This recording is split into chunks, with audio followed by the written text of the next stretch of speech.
బట్టతలతో బాధపడుతున్నారా? ఆధునితనమైన పద్ధతిలో hair transplantation చేయబడును. Face clinic, Hyderabad.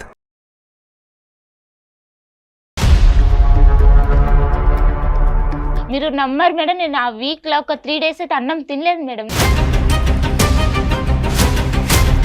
భర్తతో శారీరకంగా కలిసేటటువంటి క్రమంలో కూడా వాడి ఆలోచనలే వస్తూ ఉంటాయి. వాడి ఆలోచనలు తప్పుగా వస్తున్నాయి, ఇంకో విధంగా వస్తున్నాయి అనేటటువంటిది పక్కన ఉండేటటువంటి భర్తకు చెప్పుకోలేరు. ఏమనిపిస్తుంది మేడం, మనము మన భార్య ఇప్పుడు అదంటే ఇక తలుసుకుంటేనే నాకు చెప్పనీకి లేదు.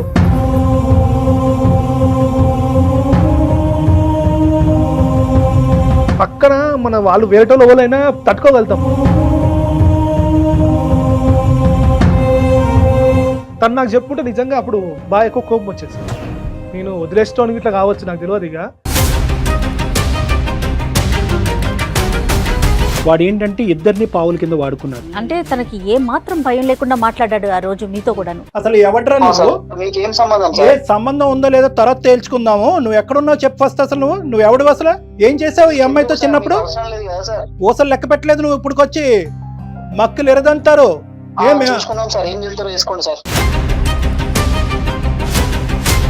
అంటే నేను వాస్తవానికి నిజంగా ఏమనుకున్నానంటే ఇది చాలా కష్టసాధ్యమైనటువంటిదేమో. ఎందుకంటే 2 సంవత్సరాల పాటు జరిగినటువంటి ప్రయాణం చాలా సాఫీగా జరిగినటువంటి ప్రయాణం ఈరోజు నా నోటి ద్వారా ఒక వినకూడదు ఏమన్నా అతనికి వినిపించడం వల్ల వాళ్ళిద్దరి మధ్యన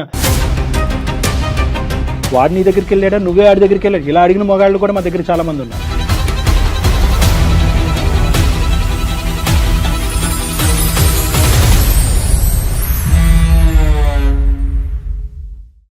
నిమిషాలలో నొప్పి లేకుండా వేడికోస్ వెయిన్ చికిత్స.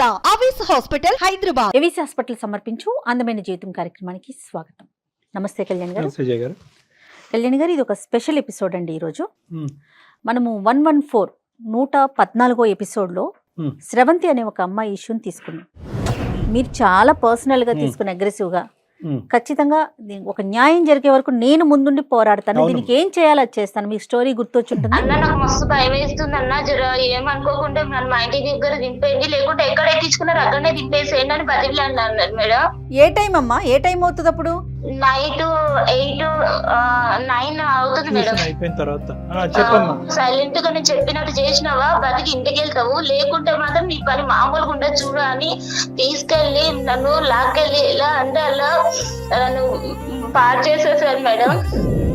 తర్వాత పిల్లకి పెళ్ళి అయిపోవటం, కొన్ని రోజుల తర్వాత పెళ్ళైన తర్వాత హస్బెండ్ కి ఫ్రెండ్ అయ్యి అతను ఆల్రెడీ అతను ఫ్రెండే ఈ అమ్మాయిని చూసి ఈ అమ్మాయిని టార్చర్ చేయటం చాలా ఎంత అంటే తనకి ఏ మాత్రం భయం లేకుండా మాట్లాడాడు ఆ రోజు మీతో కూడాను. అసలు ఎవడ్రా నువ్వు? మీకేం సంబంధం? ఏ సంబంధం ఉందో లేదో తర్వాత తేల్చుకుందాము. నువ్వు ఎక్కడున్నావు చెప్పు ఫస్ట్. అసలు నువ్వు ఎవడు? అసలు ఏం చేసావు ఈ అమ్మాయితో చిన్నప్పుడు? పర్సనల్ బొక్క ఏంద్రా మాట్లాడేది నువ్వు? నా ఇష్టం సార్. అడవిలో ఉన్నాను అనుకుంటున్నావా? ఊసలు లెక్క పెట్టలేదు నువ్వు. ఇప్పుడుకొచ్చి మక్కులు ఎరదంటారు. సో నీ సంగతి ఏంటో చూస్తామంటే ఏం చేసుకుంటారో చేసుకోండి అన్నాడు కదా. పర్సనల్ అన్నాడు. ఏం చేయాలో అది చేశారు మీరు. అయితే స్రవంతి చాలా సంతోషంగా, నాకు చాలా సంతోషం అనిపిస్తుంది అక్క. మీరు సుమన్ టీవీ అండ్ ముఖ్యంగా డాక్టర్ గారు మీరు చేసిన హెల్ప్ నా జీవితంలో నేను మర్చిపోలేను. నేను చాలా సంతోషంగా ఉన్నాను, నేను మా హస్బెండ్ అనేసి తను మాట్లాడింది నాతో. ఓకే అమ్మా, ఓకే ధైర్యంగా ఉండని చెప్పాను నేను. వాళ్ళ హస్బెండ్ కూడా మీ దగ్గరకు ఒక 2-3 సార్లు వచ్చినట్లున్నారు కదండి. 2-3 times వచ్చాడమ్మా. అంటే నేను వాస్తవానికి నిజంగా ఏమనుకున్నానంటే ఇది చాలా కష్టసాధ్యమైనటువంటిదేమో. ఎందుకంటే 2 సంవత్సరాల పాటు జరిగినటువంటి ప్రయాణం చాలా సాఫీగా జరిగినటువంటి ప్రయాణం ఈరోజు నా నోటి ద్వారా ఒక వినకూడదు ఏమన్నా అతనికి వినిపించడం వల్ల వాళ్ళిద్దరి మధ్యన కొత్తగా భేదాభిప్రాయాలు వస్తాయని చెప్పి నేను కింద నుంచి పై వరకు కొద్దిగా వనికే వాస్తవం చెప్పాలంటే. కానీ లవ్లీ బాయ్ ఆ అబ్బాయి కూడా. హ్యాట్స్ ఆఫ్ అండి అతనికి మాత్రం. ఎంత చక్కటి అమ్మాయి అంటే అంత చక్కటి అబ్బాయి అని మనం అనుకోవాలి. ఎందుకంటే ఆ అబ్బాయి కూడా సార్ నేను రావటానికైతే భయపడ్డా. ఇదేంటి సుమన్ టీవీ వాళ్ళు పిలిపించడం ఏంటి, నా భార్య గురించి మాట్లాడటం ఏంటి, డాక్టర్ గారు రమ్మంటం ఏంటి, ఏదోరా బాబు ఏది వినకూడదు ఏం వింటాను అనేటప్పుడు ఒక ఫీలింగ్ వచ్చి కూర్చున్న కాసేపటికి నేను చెప్పిన తర్వాత అతను ఆబ్వియస్లీ ఎవరైనా వినకూడదు అలాంటిది విన్నప్పుడు ఏంటి నేనున్నాను కదా, మీ వరకు వెళ్ళవలసినటువంటి అవసరం ఏంది, నేనున్నాను కదా అనేటటువంటి షాక్ వ్యక్తపరిచినా కూడా చాలా త్వరగా అతను అది డైజెస్ట్ చేసుకుని వాస్తవానికి ఏంటంటే ఫ్యూచర్ మీ ఇద్దరం ఎలా ప్లాన్ చేసుకుంటే కనుక హ్యాపీగా ఉంటుంది అన్నది ఒకటి అడిగాడు. రెండోది ఏంటంటే కనుక ఇటువంటి సంఘటనలు సమాజంలో జరగకుండా ఉండాలంటే కనుక రాముగా నా పాత్ర ఏంటి అనేటువంటి కూడా అడగటం అనేది ఈ రోజు హర్షించేటటువంటి అంశం. అవునండి, అంతటితో ఆగలేదు కళ్యాణ్ గారు. జయ గారు ఒక్కసారి మమ్మల్ని పిలిపించండి, మేము ఒక్కసారి సమాజానికి మా వంతుగా మాకు జరిగిన ఇబ్బంది ఇంకా ఏ ఆడపిల్లకి జరగకూడదు. ఇప్పుడు ఆ అమ్మాయి ధైర్యం చేసి మన దాకా వచ్చి మాట్లాడి అనకూడదు, కానీ ఆ దరిద్రుడు ఇప్పుడు కటకటాల పాలయ్యాడు. అసలు విషయం చెప్పలేదు. మీరు మాట్లాడిన దాంతో అతను పోలీస్ స్టేషన్లో ఉన్నాడు, శిక్ష అనుభవిస్తూ ఉన్నాడు. ఇది 10 మందికి తెలియాలి. ఆ రోజు నా సమస్యని ఎట్లా 10 మందికి తెలియజేశారో ఇది ఒక 100 మంది కన్నా తెలియాలి. ఆడపిల్లలు ధైర్యంగా ఉండాలి, దాంతోపాటు నాలాంటి మగవాళ్ళు కూడా నాకులాగా ఆలోచించాలి అనే ఒక కోణంతో వాళ్ళిద్దరూ కూడా మన స్టూడియోకి వచ్చారు. కళ్యాణ్ గారు కామెంట్స్ లో కూడా బాగానే కామెంట్స్ అయితే కళ్యాణ్ గారు నాకు గుర్తొచ్చినప్పుడల్లా చూస్తున్నానండి. ఊరికి మచ్చుకు 1-2 కామెంట్స్ మీకు చదివి వినిపిస్తానండి. ఒక అతను పెట్టాడండి, సార్ ఈ సైకో గాడికి 100% శిక్ష పడాలి. తర్వాత వచ్చేసి ఈ అమ్మాయితో మరో ఇంటర్వ్యూ చేసి ప్రజలందరికీ చూపించండి, ఈ అమ్మాయికి ఏ విధంగా న్యాయం జరిగిందని చెప్పేసి ఆ సైకో వాడికి శిక్ష పడితేనే అందమైన జీవితానికి అర్థం ఉంటుంది. సుమన్ టీవీకి ధన్యవాదాలు. తర్వాత శ్రీవాణి అటండి, డాక్టర్ గారు ఆ శ్యామ్ గారిని వదలకండి, పోలీసులకి అప్పగించండి, దయచేసి వాడి మీద యాక్షన్ తీసుకోండి, వాడికి ఎందుకంత పొగరసులు, ఒరే శ్యామ్ నీకు శిక్ష పడుద్ది, కంగారు పడకు, ఇంకేదో తిట్టారు, స్రవంతిని కాపాడండి. ఇట్లా రకరకాల కామెంట్స్ అండి, రకరకాల కామెంట్స్. కొంతమంది రాము ఎలా రియాక్ట్ అవుతాడు అనేది కూడా ఆలోచించినట్టున్నారు కదా శ్రవంతి భర్త. రైట్ సార్, మరి వాళ్ళకి వచ్చేసారు కామెంట్స్, మనం చెప్పుకుంటూ పోతే ఎపిసోడ్ చాలదేమో. హాయ్ అమ్మా శ్రవంతి. Hi madam. నమస్తే, ఎలా ఉన్నావు? బాగున్నాను మేడం. రామ్ గారు బాగున్నారా? బాగున్నానండి. కళ్యాణ్ గారు ఎలా స్టార్ట్ చేయాలో తెలియట్లేదు నాకైతే.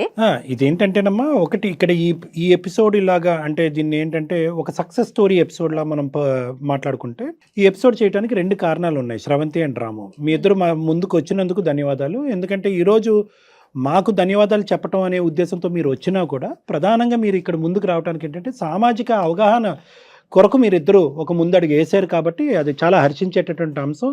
మళ్ళీ ధన్యవాదాలు. కానీ నీ ద్వారా మేము నలుగురికి ఏం చెప్పాలి అని అనుకున్నామంటే, దయచేసి ఇలా నలగద్దు. ఒకప్పుడు మీ తల్లులు ఎవరైతే మీ అమ్మగారు స్టార్టింగ్లో వాళ్ళు చెప్పిన బంగారు తల్లి ఎందుకురా లేనిపోయిన ఎదలతో నోట్లో మనం ఎందుకు పట్టుకుందాం, మన ఊరు మారిపోదాం, ఇల్లు మారిపోదాం అనేటటువంటి ఉద్దేశంతో పెళ్ళయ్యేంత వరకు ఇలా నొక్కేస్తారు చూడండి. అటువంటి తల్లులకు కూడా మీలాంటి కూతుర్లు ముందుకు వచ్చి చెప్పాలి, అమ్మా ఇది కాదు, నేను ఈనాటి ఈ తరం స్త్రీ, నేను ఆ తరం అమ్మాయిని కాదు, నాలో ఒక ఝాన్సీ లక్ష్మీబాయి ఉంది, నేను పోరాడతా, వాడిని కటకటాలు వెనకట్లకి ఈడుస్తాను అనేటటువంటి స్థైర్యం అనే దమ్ము ధైర్యం అనేటటువంటిది అందరి ఆడపిల్లకి రావాలి అని చెప్పి ఈరోజు నిన్ను మళ్ళీ ఇక్కడ పిలిచి ఒకసారి మాట్లాడిపించాలి అని అనుకున్నాం. అలాగే రాముతో నేను పిలవటం జరిగిందమ్మా. Very convenient and very comfortable gentlemen. అందరు మగాళ్ళు ఇలా ఉంటారా లేదా అన్నది నాకైతే తెలియదు, కానీ ఇలా ఉండాలి అని నేను కోరుకుంటున్నాను. అప్పుడే నీలాంటి స్త్రీలు ఇలా ముందుకు వచ్చి మాట్లాడటానికి అవకాశం ఉంటుంది. సో అది ఇంకో అంశం కాబట్టి మీ ఇద్దరిని పిలిచాను. నువ్వేం ఫీల్ అవుతున్నావు చెప్పమ్మా. నా లైఫ్ లో ఇదొక అద్భుతం అనుకుంటున్నాను సార్. ఎంత బాధనైతే అనుభవించాను, ఇప్పుడు అంత సంతోషంని నిజంగా మీతో పంచుకోవడానికి వచ్చాను సార్. అసలు నాది ఇది నిజమా కళ అనేది నేనే నమ్మలేకపోతున్నాను. చిన్నప్పటి నుంచి నేను పడుతున్న బాధని వేదనని ఇంత సింపుల్ గా సార్ మేడం ఇట్లా ఇంత సాల్వ్ చేశారు. వాడిని నన్ను ఒక మృగంలో నా మీద పడుతున్న ఒక్కడిని మీరు ఇంత పోలీసులకు పట్టించి నాకు ఇంత హెల్ప్ చేశారు.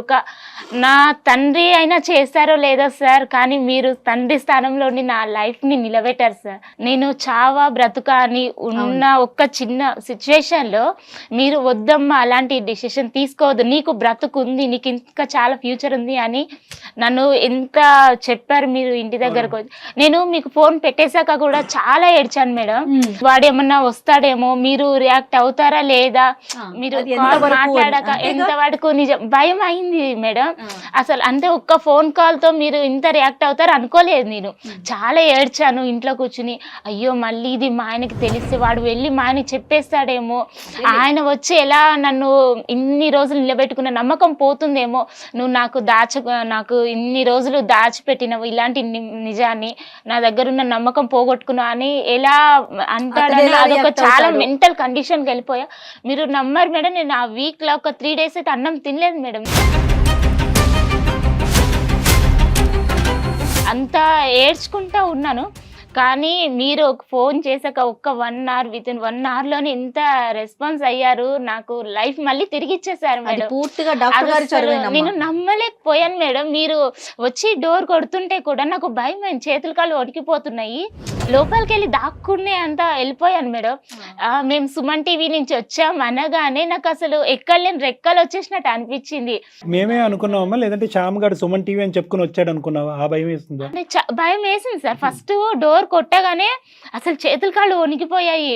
వాడు శ్యామ్ వచ్చాడా లేకుంటే వాడు మా ఆయనకి చెప్తే ఆయన గబన కోపంతో వచ్చాడా లేకుంటే ఇంకెవరైనా, అట్లా ఒక భయం అనేది మొత్తం చేతులు కాళ్ళు వణికిపోతున్నా. అసలు నాకు మొత్తం చెమటలు పట్టేసి ఏం చేయాలో అసలు ఏం అర్థం కాలేదు మేడం. ఈ టెన్షన్ నుంచి బయట పడిపోతానా, నా లైఫ్ ఇంకా నాకు ఉంటుందా, ఇక ఈ బాధలన్నీ ఉండవా అన్నట్టు ఒక మనసులోనే మీ ముందు అందరి ముందు కూర్చొని మాట్లాడుకుంటూనే. ఇప్పుడు దాదాపు 100కి పైన ఎపిసోడ్లు చేశాము.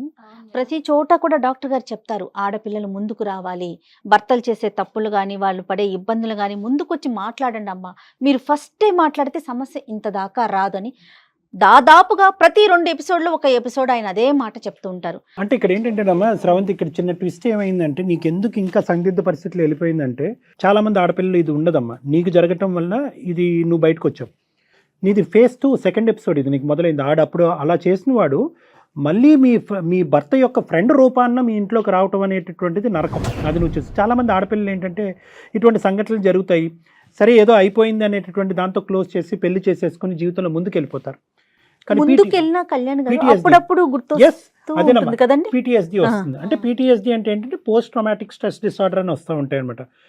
అది మన ఇండివిజువల్ మెంటాలిటీస్ బట్టి ఆధారపడి ఉంటుంది. కొంతమంది ఆడపిల్లలు అది మర్చిపోగలరు, అది అదృష్టం ఉంటే కనుక మర్చిపోరు. కొంతమందికి PTSD వస్తాయి అంటే కాన్స్టెంట్గా అవే ఇమేజెస్, అవే పిక్చర్స్, అవే ఆలోచనలు, భర్తతో శారీరకంగా కలిసేటటువంటి క్రమంలో కూడా వాడి ఆలోచనలే వస్తూ ఉంటాయి. వాడి ఆలోచనలు తప్పుగా వస్తున్నాయి, ఇంకో విధంగా వస్తున్నాయి అనేటటువంటిది పక్కన ఉండేటటువంటి భర్తకు చెప్పుకోలేరు. ఎందుకంటే భర్త ఎలా రియాక్ట్ అవుతాడు, అందరూ రాములా రియాక్ట్ అవుతారా లేదా అనేది తెలియనటువంటి పరిస్థితి. ఇలాంటి సందిగ్ధంలో ఉండి సివియర్ డిప్రెషన్లోకి వెళ్ళినటువంటి ఆడపిల్లలు చాలామంది ఉన్నారు.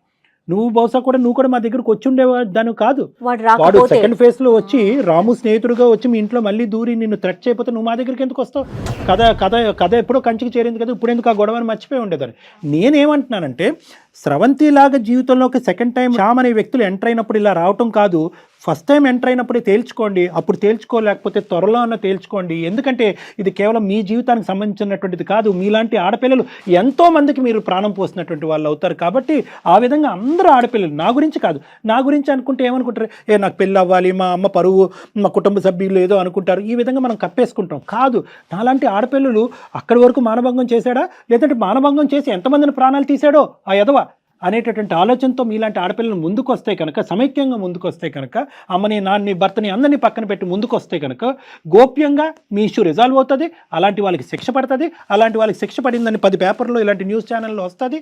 అప్పుడు అలాంటి వాళ్ళలో ట్రీట్మెంట్ అనేది ఆటోమేటిక్గా జరుగుతుంది అనమాట. ఎవడు కాడు అక్కడికి ఆగిపోతారనమాట. కరెక్ట్ అండి. అసలు ఇక్కడ మనం రాము గారిని మాత్రం ప్రత్యేకించి అతనికి కృతజ్ఞతలు చెప్పుకోవాలండి.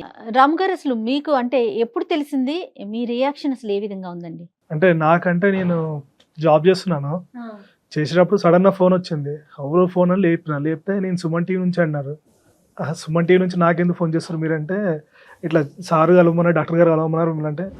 నాకు అర్థం కాలేదు, నన్ను ఎందుకు కలవమంటారు, అసలు నాతో వాళ్ళకేం పని అంటే, ఒకసారి వచ్చి కలవండి మీతో పని ఉందంటే సరేలే అని వెళ్ళాను. సార్ దగ్గరికి వెళ్ళిన తర్వాత కూర్చోమన్నారు. కూర్చోమని నేను ఒకటి చెప్తా, కంగారు పడకు అని. నాకు ఫస్ట్ చెప్పేటప్పుడు అర్థం కాలేదు, నాకేంది చెప్తారు ఈయన, నాతో ఏం పని ఉంది నాకు, నేను ఎప్పుడు చూడలేక టీవీ, ఇప్పుడు మొబైల్లో చూస్తాం మేము అంతే, మిమ్మల్ని టీవీలలో మొబైల్లో చూసుడు తప్పించి డైరెక్ట్ చూసింది లేదు. ఇక సారు మెల్లగా చెప్పుడు స్టార్ట్ చేసిండు. స్టార్ట్ చేయగానే ఫస్ట్లో నాకు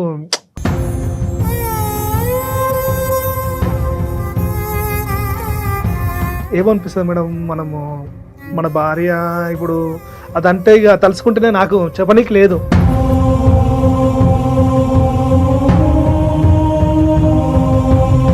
అంతే అంతే, వదిలేసేయండి, ఆ ఘట్టం వదిలేద్దాం. అసలుంటిది ఫస్ట్ అనుకోలేదు. నాతో చాలాసేపు కూర్చుండు సారు.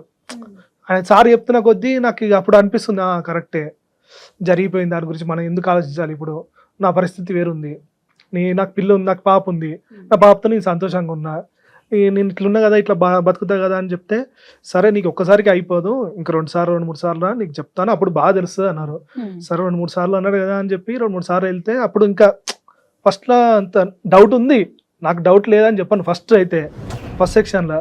ఉన్నది వెళ్ళినా నేను కూడా కొద్దిగా అంటే ఆమెతోని ఏంటి ఇట్లా జరిగింది అన్న ఆ, ఒక ఇది అట్లా ఆలోచన ఉంటది కదా మేడం, మనం ఏం పెద్ద అది కాదు కదా, మన భార్య అన్నప్పుడు ఎట్లుంటది, పక్కన మన వాళ్ళు వేరేటోళ్ళు ఎవరైనా తట్టుకోగలుగుతాం.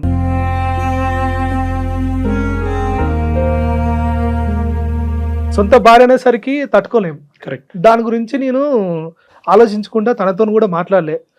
సార్తో 2-3 సార్లు కలిసినాక అప్పుడు అంత తీపోయింది, మొత్తం బ్రెయిన్ల నుంచి దమాక్లో ఉన్నదంతా రాము, నాకు క్లియర్గా లేదు. అప్పుడు నువ్వు తను నీకు చెప్పలేదని ఎక్కువ బాధపడ్డావా, లేదంటే తనకి ఇలా జరిగింది అని బాధపడ్డావా? ఈ రెండిట్లో ఏదో ఎక్కువగా అనిపించిందండి నాకు, చెప్పలేదు అని కూడా.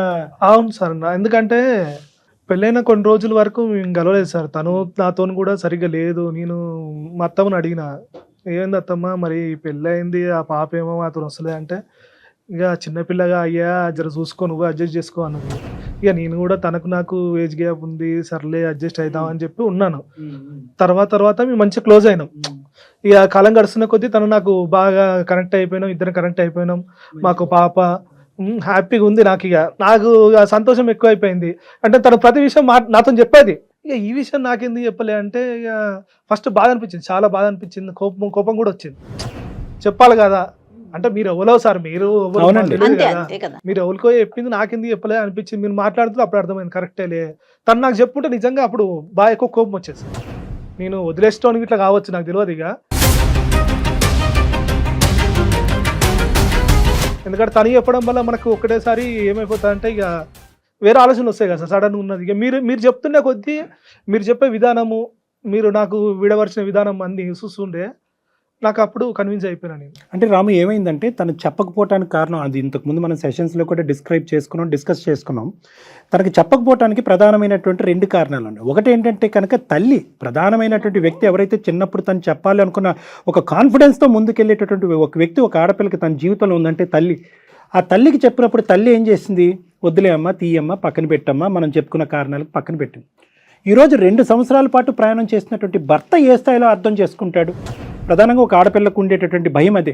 అమ్మో అర్థం చేసుకుంటాడేమో, వాడు నీ దగ్గరికి వెళ్ళాడా, నువ్వే ఆడి దగ్గరికి వెళ్ళాడు. ఇలా అడిగిన మగాళ్ళు కూడా మా దగ్గర చాలామంది ఉన్నారు. అందరూ అన్నట్లే, మేము చేసినటువంటి ఇన్ని శతకోటి ఇందులో చాలామంది మగాళ్ళు అంటే, ఏమే నాకెందుకు చెప్పలే అంటే ఇప్పటికీ కూడా నడుస్తుందా కదా, ఇలా మాట్లాడినటువంటి మళ్ళీ. ఇప్పుడు అలా జరుగుతుంటే కనుక ఈ అమ్మాయి ఇంకా బ్రతుకున్న వేస్ట్ అనే పరిస్థితి పుణ్యమే గారం జల్లినట్టు అనిపిస్తుంది. ఇది ప్రధానమైనటువంటి అర్థం. రెండోది ఏంటంటే అభద్రత. ఇంత చక్కగా సాఫీగా నడిచేటటువంటి ఈ జీవితాన్ని ఈరోజు అనవసరంగా ఈ పొల్ల పెట్టుకున్న జీవితంతో చెడగొట్టుకుంటామో, వాడితోనే లెక్క తేల్చుకుందాం అని చెప్పి వాడితో సంభాషణ మొదలుపెట్టింది. ఇది ఆల్రెడీ మనం మాట్లాడుకున్నాం, ఊరికే మన ప్రేక్షకుల గురించి మన సంభాషణలో ఏమేమి మాట్లాడుకున్నాం అని చెప్తాను. వాడితో మాట్లాడింది.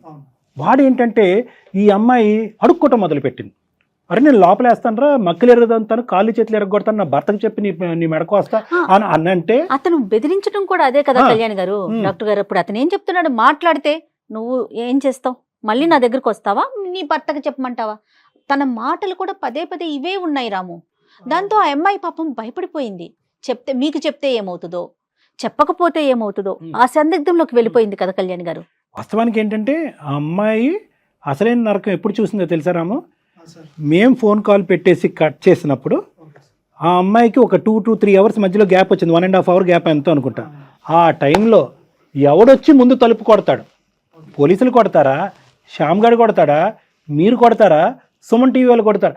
ఈ సందిగ్ధ పరిస్థితి ఒక నరకయాతను అనుభవించి ఉంటుంది ఆ అమ్మాయి ఇటువంటి పరిస్థితులు. కాబట్టి నేను మొన్న చెప్పిన వాటి మళ్ళీ నేను ఈరోజు తిరిగి చెప్తున్నాను మీకు, మీ వరకు చెప్పకపోవటానికి కూడా ఈ ప్రేమని, ఈ పెళ్ళిని కాపాడాలనేటటువంటి ఉద్దేశమే కానీ మీ దగ్గర సీక్రెట్ పెట్టాలని కాదు. ఇక్కడ కూర్చున్న స్థానంలో ఏమో ఆడపిల్లలు కదలండి, ముందుకెళ్ళండి, చెప్పండి అని అంటాం. కానీ ఆడపిల్ల యొక్క సైకాలజీ ఎలా ఉంటుందంటే పరిణామాల గురించి ఎక్కువ ఆలోచిస్తారు, అభద్రత ఎక్కువ ఉంటుంది, ప్రతిదీ కాపాడాలని అనుకుంటారు. బంధాన్ని కాపాడాలి, తల్లిని కాపాడాలి, కుటుంబాన్ని కాపాడాలి, పరువుని కాపాడాలి. ఇవన్నీ కాపాడాలనేటటువంటి ప్రయత్నంలో ఏంటంటే వాళ్ళు దహించిపోవటానికైనా రెడీగా ఉంటారు, కానీ గొంతిప్పికి మాట్లాడరు. అలా గొంతిప్పి మాట్లాడకపోవటం లాంటిది శ్యామ్ లాంటి వాడికి బలమైనటువంటి ఇదై ఉంటుంది. తర్వాత ఎవరో 3-4 వచ్చారని చెప్పారు. అవునండి. తను మనం కేసు ఫైల్ చేసిన తర్వాత ఒక 3-4 ఆడపిల్లలు వచ్చారండి, పేరెంట్స్. మన ఎపిసోడ్ చూశాక, మనం ఇట్లా చేస్తున్నామని తెలిసాక నాకు ఫోన్ చేశారు. జయ గారు, మా ఇంట్లో కూడా ఇలాంటి ఒక ఇష్యూ ఉంది, మా పాపకు కూడా ఇట్లా జరిగింది, మా వాళ్ళకు కూడా ఇట్లా జరిగింది, మీరు ఇప్పుడు నెక్స్ట్ ఏం చేస్తున్నారు అని. ఇదండి పరిస్థితి, మేము స్టేషన్ దాకా వెళ్ళాం, కేసు ఫైల్ చేసామన్నవి ఇమీడియట్గా వచ్చి వాళ్ళు కూడా చెప్పారండి. దాంతో చాలా బలంగా ఉండటం, కేసు పెట్టడం అంతా జరిగిపోయింది. Very good. అసలు ముందు అంటే ఈ ఎపిసోడ్ చూసే వాళ్ళకు కూడా ఇప్పుడు చూడండి, తను వచ్చింది చెప్పింది, తన పేరు కానీ తన పేరును మార్చాం, తనెవరో ఎవరికి తెలియదు. ముఖ్యంగా భయపడేది ఇదే కదా కళ్యాణ్ గారు, అంతే. ఎప్పుడు అంటే మనల్ని రివీల్ చేస్తారేమో, సమాజానికి మనం తెలిసిపోతామేమో. అవును. మిగతా సమాజంలో కానీ బంధువుల్లో ముఖ్యంగా ఆలోచించేది ఇదేనండి, చుట్టాల్లో, బంధువుల్లో, సమాజంలో నేనేమైపోతానని. సో తను ఎక్కడా రివీల్ కాలేదు. సమాజానికి జరగాల్సిన మేలు ఆటోమేటిక్గా జరిగిపోయింది. ముందుకు రావటం అనేది చాలా ఇంపార్టెంట్. నా సెషన్స్ అయిన తర్వాత మళ్ళీ మీరు ఇద్దరు ఏమన్నా మాట్లాడుకున్నారా రాము ఇంటికి వెళ్ళిన తర్వాత?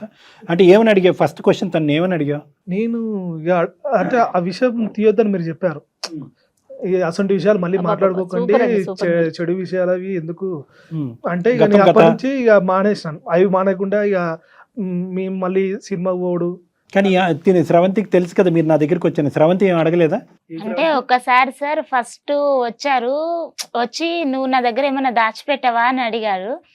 అడిగితే నాకు ఏం చెప్పాలి అర్థం కాక నేను ఏడ్చుకుంటూ వెళ్ళిపోయాక మళ్ళా తర్వాత వచ్చాక నువ్వు ఏమన్నా దాచిపెట్టినా ఏదన్నా నీ లైఫ్లో జరిగిన దాన్ని వదిలేసి, నేనున్నా నీకు, వదిలేసి అసలు నీ లైఫ్లో వెనకాల ఏమున్నదో అదంతా మర్చిపో, ముందు నేనున్నాను నీకు చాలు, ఇంకా ఏమనేది వద్దు. నీ బాధ ఉందా, ఏడుపు ఉందా, అదంతా వదిలేసే, అదంతా నాకు ఇచ్చేసే, నా సంతోషాన్ని అంతా నువ్వు తీసుకో. జరిగింది జరిగిపోయింది. అట్లా జరిగిపోయింది. ఎంత చెప్పారంటే అసలు సార్ ఏం చెప్పారు, ఎట్లా చెప్పి మనసు మార్చారు నాకు అసలు అర్థం కాలేదు మేడం. నేను ఎంత టెన్షన్ పడ్డానంటే ఆయన దగ్గర ఎక్కడ నమ్మకం కోల్పోతానో, నన్ను ఎక్కడ అనుమానిస్తాడో అనుకున్నాను. కానీ అసలు సార్ ఏం చెప్పారో, ఏం మ్యాజిక్ చేశారో నాకు అర్థం కాలేదు మేడం. అసలు నా దగ్గర ఆ టాపిక్ ఇంతవరకు మళ్ళీ రానివ్వలేదు. అంటే అది నాదేం కాదమ్మా స్రవంతి. బేసికలీ ఏంటంటే ఏ మంచితనాన్ని అయితే కనుక శ్యామ్ గారు క్యాష్ చేసుకున్నాడో, మళ్ళీ చెప్తున్నాను, వాడు ఏంటంటే ఇద్దరిని పావుల కింద వాడుకున్నాడు. గొంతిప్పి మాట్లాడలేనటువంటి భార్య, చిన్నప్పటి నుంచి ఉన్నటువంటి స్నేహితుడు స్రవంతి, చిన్నప్పటి నుంచి గొంతిప్పి మాట్లాడలేకపోతుంది. చిన్నప్పటి నుంచి రాము అనేటటువంటి ఒక మంచి బాలుడు, మంచి స్నేహితుడు. సో దీన్ని వాడు క్యాష్ చేసుకున్నాడు. అదే మంచితనం ఈరోజు నాకు ఉపయోగపడింది. అంటే రాముకు 2 ముక్కల మాటలు 2 సెషన్స్లో, నాకు ఇదే 10-15 సెషన్లు పట్టుండేవో ఆ మనిషిలో ఆ ఆలోచన తీసేయటానికి. ఎందుకంటే చాలామంది మగవాళ్ళలో వచ్చేటటువంటిది ఏంటంటే ఒక పక్క నుంచి నా భార్యకి ఇంత అన్యాయం జరిగిందా అనేటటువంటి బాధతో పాటు నా భార్యని నేను కాదా మొదటి వ్యక్తి అనేటటువంటి ఫీలింగ్ కూడా ఒక మేల్ ఈగో అనేటటువంటి ఒక ఓది. కానీ రాము అలా చూడలే. This is past. ఇష్టం లేనటువంటి శరీరాలు కలవటంలో తప్పలేదు, తనకి ఇష్టం లేదు, వాడు బలవంతం చేశాడు అనేటటువంటి కాన్సెప్ట్ ఏదైతే ఆ అబ్బాయిలో ఆల్రెడీ ఉందో, ద సో కాల్డ్ మంచితనం అనేది, అది నాకు ఈజీ అయింది. అంతేగాని ఇక్కడ నా గొప్పతనం ఏం లేదమ్మా. నేను ఆ 2 మాటలు చెప్పాను. ఆ మాట అనొద్దు కళ్యాణ్ గారు, ఎందుకంటే నేను చాలా ఎపిసోడ్స్లో చెప్తూ ఉంటాను శ్రవంతి, మీరు అందమైన జీవితం కనుక చూస్తే, లేకపోతే చూసే ఆడియన్స్కి కూడా తెలుస్తుంది, మీరు ముందు ఒక సెషన్కి వెళ్ళండి, అసలు డాక్టర్ గారితో మీరు ముందు మాట్లాడండి అనే మాట నేను దాదాపుగా ప్రతి ఎపిసోడ్లో చెప్తూనే ఉంటా. ఎందుకంటే ఆయన ఇక్కడ మాట్లాడేది వేరు, కెమెరాస్ ముందు మాట్లాడేది వేరు. కొంత కటువుగా మాట్లాడొచ్చు, కొంత తిట్టొచ్చు, కొంత బుజ్జగించవచ్చు. కానీ వన్స్ సెషన్కి వెళ్ళినాక మనం ఒక ఆలోచనతో వెళ్తాము, ఆయన దగ్గరికి వెళ్ళి కూర్చొని మాట్లాడాక ఒక అరగంటో గంటో పూర్తిగా మన ఆలోచనలో మార్పు వచ్చేస్తుంది. అదే కళ్యాణ్ గారు నిజం చెప్పాలంటే. అందుకు నేను ఖచ్చితంగా రాము గారిని మీరు మాట్లాడండి అని ప్రతిసారి చెప్తూ ఉంటా. మాట ఎంత పదునైందో తెలుసా? నిజం మేడం, చాలా బలమైంది కూడా. నేను చేసింది ఒక ఫోన్ కాల్ మేడం, నాకు సార్ నా లైఫ్ ని నాకు గిఫ్ట్ ఇచ్చారు. నిజంగా మేడం, సూపర్. అసలు నేను ఇలాంటి ఒక రోజు అసలు ఎప్పుడు ఇమాజిన్ చేసుకోలేదు మేడం. నాకు ఇంత సంతోషంగా కూర్చునే రోజంటూ నాకు ఉంటుందా అని నేను ఎప్పుడు అనుకోలేదు మేడం. సరే నా భర్తతో ఇలా బాగుంది అని పాజిటివ్ వదిలేద్దాం అనుకున్నా, కానీ వాడు వచ్చి మళ్ళీ నా లైఫ్లోకి నాకు ఇంకా అంతకంతా నరకం చూపించాడంటే నేను నిజంగా మేడం ఎన్నో రోజులు ఆ నరకంతోనే భరించాను మేడం. కానీ సార్కి చేసిన ఒక్క ఫోన్ కాల్ నా లైఫ్ ని ఇంత మార్చేసిందని నేను అనుకోలేదు. కానీ సార్ నాకు మేము 10th బ్యాచ్ అంతా కలిసినప్పుడు అందరు పొజిషన్ ఎట్లున్నాయని చూస్తే వాడి పొజిషన్ అప్పటి నుంచి అట్నే ఉన్నాడు. 10th తర్వాత ఫెయిల్ అయ్యిండు, అదే ఆట పట్టుకుని నడుపుతుండు, అట్నే జీవనం జాయిస్తుండు వాడు. అరేరా ఇప్పుడు మేమందరం చూడు నీకు బట్టలు కూడా మంచిగా ఉన్నాయి అన్నది అని బాగాలేదని చెప్పి నేను నన్ను తీసుకుపోతా, నాకు తెలిసిన ఒక కంపెనీ ఉంది, కంపెనీలో పెట్టిస్తా అని చెప్పి నా ఇంటికి తీసుకొచ్చిన. నా ఇంటికి తీసుకొచ్చిన తర్వాత చెల్లెమ్మ అన్నాడు. నాకు అర్థం కాలేదు సార్. ఇంకోటి కూడా వాడు వచ్చిన తర్వాత నాకు లెటర్స్ వచ్చినాయి, నాకు అప్పటికి ఇంకా అర్థం కాలేదు.